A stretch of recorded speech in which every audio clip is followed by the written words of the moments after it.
আসসালামু আলাইকুম viewers, Fatema driving স্কুলের পক্ষ থেকে সবাইকে আন্তরিক শুভেচ্ছা ও অভিনন্দন। তো আমরা আজকে একটা খুবই সাধারণ বিষয় নিয়ে কথা বলবো, আবার খুবই অসাধারণ। তো আমরা যারা ড্রাইভিং করি বা গাড়ি ব্যবহার করি বা গাড়ি চালাই, তাদের জন্য খুবই গুরুত্বপূর্ণ আজকের ভিডিওটি।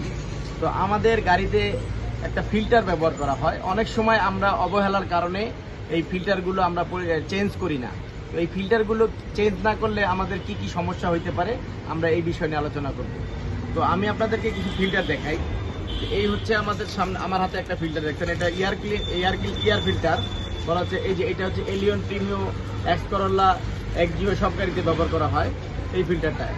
হ্যাঁ, এই ফিল্টারটা, এই যে আমার এখানে দেখছেন, এই ফিল্টারটার কাজ হচ্ছে যে বাতাসের মধ্যে যে ময়লাগুলো থাকে, এই ময়লাগুলো এই ফিল্টারটা ফিল্টার হয়ে বাতাসটা, ভালো বাতাসটা যেন ইঞ্জিনে যায়।